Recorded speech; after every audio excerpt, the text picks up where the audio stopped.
They may flash a lot of cash and strike gold now and then, but not everyone on Storage Wars comes out on top. Brandi Passante and Jared Schultz often bickered about one thing or another during their time together on Storage Wars, but no matter how much they fought, at the end of the day, they were a team. And apparently, they were a team that people really liked watching, resulting in the pair getting their own A&D spinoff in 2014 called Brandi and Jared, Married to the Job. But as silly as it seems like something to complain about, such a quick rise to stardom does come with its own set of problems, including supposed fans of the show taking things too far. During an appearance on Danny Jordan's The Dad Diary, Passante spoke about how shortly after the show took off, she was sent frightening letters that caused her to fear for her family's well-being, causing them to move into a guard-gated community. Now, it may be hard to conjure up a bunch of sympathy for a reality TV star having to move into a higher-class neighborhood, but knowing that there were people out there obsessive enough to send threatening letters would be hard for anyone's mental health. It was definitely life-changing. I did have to have a little bit of therapy about it. I didn't like to leave the house for quite some time. We can only speculate as to the impact this new fame and attention had on their relationship. But what we do know was that despite their conveniently titled spinoff, Brandi and Jared never tied the knot. They did get engaged on the show, however, and watching with the benefit of hindsight, it's easy to see from the less than enthusiastic popping of the question that the relationship likely wasn't going to last. I told you if you waited around long enough, I was gonna propose to you. Are we really gonna do this? Yeah, because I love you.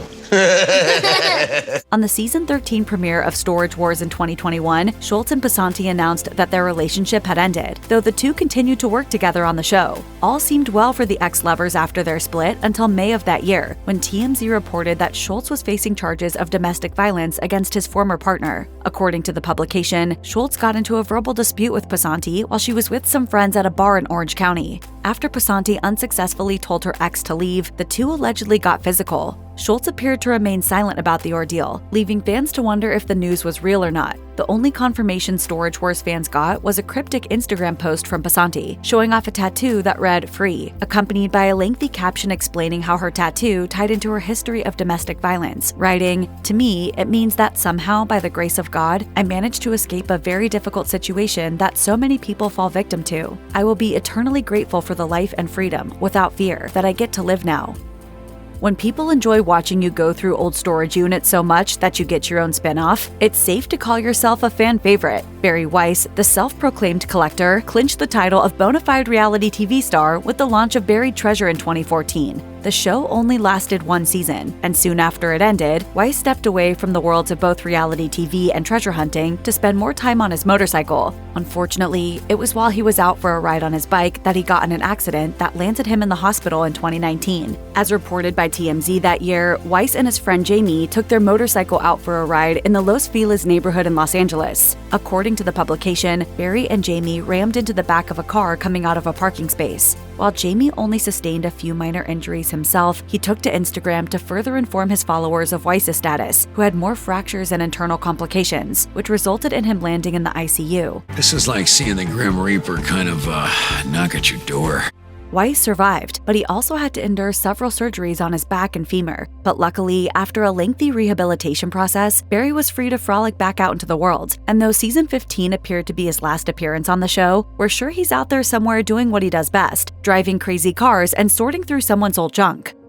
Brandon Sheets spent most of his time on Storage Wars treasure hunting alongside his father, Darrell. That was until 2017, when budget cuts came and he was fired, though his father remained on the show. Brandon then cast out a wide net for new career opportunities, from real estate to driving for UPS. The latter was apparently a more dangerous business than one would think, because it was while with the delivery company that Brandon got into a serious car accident. In a 2024 Instagram post, Brandon wrote a lengthy caption describing the car crash, recalling, "I was asleep in the berth of our UPS semi-truck. Then the co-driver I had filling in for my partner struck another truck going 70 miles per hour. Brandon was sent to a hospital after the crash, and though he wasn't majorly hurt, not receiving workers' compensation or reimbursement for his damaged belongings added insult to his injuries."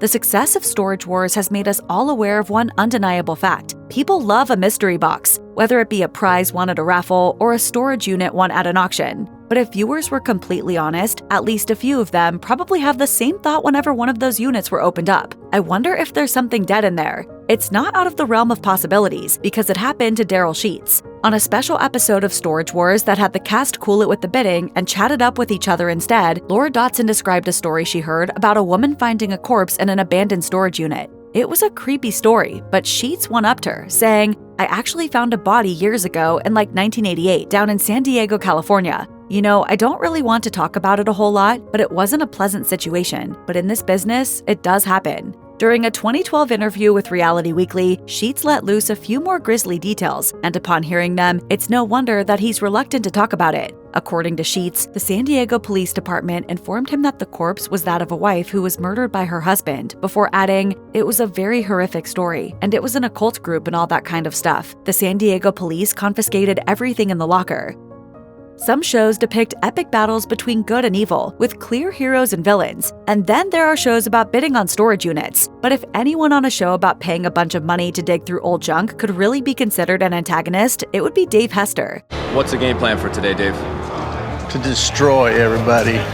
Hester's behavior on the show carried over to behind the cameras, so much so that in 2012, A&E let him go before season 4, after he allegedly attempted to expose the network for staging the show. After his departure, Hester filed a wrongful termination lawsuit against the producers of Storage Wars, and the two parties eventually settled for an undisclosed amount. Money seems to have a way of fixing things, because Hester got to return for season 5 and remained a regular cast member up to season 11. However, this wouldn't be the end of his courtroom appearances. In 2020, Hester bid $12,000 on a storage unit, which aside from the hefty chunk of change, didn't seem to be anything unusual. But there was one teeny snag. The unit was put up for sale by mistake. Hester filed a lawsuit against Public Storage, but an appeals court ultimately ruled against him, forcing him to return the unit and all its contents. Everyone's favorite fast-talking auctioneer, Dan Dotson, learned the ropes of the business at a young age. Dan eventually launched the company American Auctioneer, and later had his wife Laura accompany him as his long-standing business partner. Together, the two oversaw many a bidding war between the show's cast. However, tragedy struck in 2014 when CBS reported that Dan suffered a double brain aneurysm. Laura found him while it was happening and recalled to the publication, "He looks at me and his eyes are rolled back in his head and his legs are going out, and the color immediately went from like he was real red and purple to like a bluish green." Luckily, Dan survived and even returned to his career as an auctioneer afterward, though his return wouldn't come without any life adjustments, including saying goodbye to cigarettes. But though he recovered, it wasn't the last challenge he and Laura faced. As reported by the New York Daily News, their son, Garrett Dotson, who was 22 at the time, was shot in Arizona while he was visiting his significant other. After the incident, Garrett himself was able to call 911, and he was promptly rushed to a local hospital. Due to the severity of his condition, he was then airlifted to Las Vegas as doctors worked to save his life, with Laura recalling, "The doctor hopped on the table and used his hands to hold everything together and massage my son's heart. He straddled my son all the way to Las Vegas." Once he got to Las Vegas, Garrett underwent a successful surgery, and his life was saved thanks to the work of numerous medical professionals.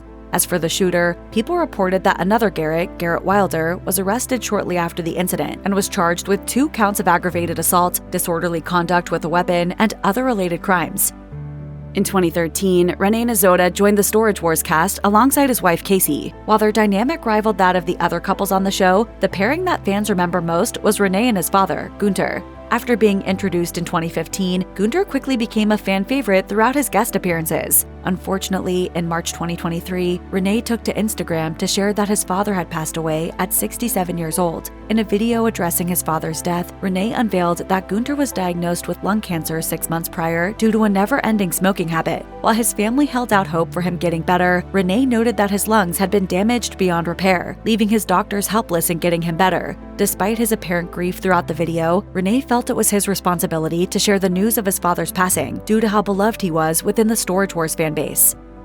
Mark Balelo's time on Storage Wars may have been short, but with a nickname like Rico Suave, he's sure to be remembered by at least a few fans. Balelo had numerous run-ins with the law, admitting in an interview with Radar Online that he'd been convicted on a drug charge in 2009 and he was again arrested in 2013. Though he got out of the situation without facing serious time, the arrest seemed to negatively affect Balelo's mental well-being, so much so that he asked his fiancée Elizabeth to keep him company at his office during that time, since he felt mentally unstable. All seemed well for Balelo as he appeared to be doing better during this visit, prompting Elizabeth to leave. Sadly, he was found dead in his car the very next day after committing suicide via carbon monoxide poisoning.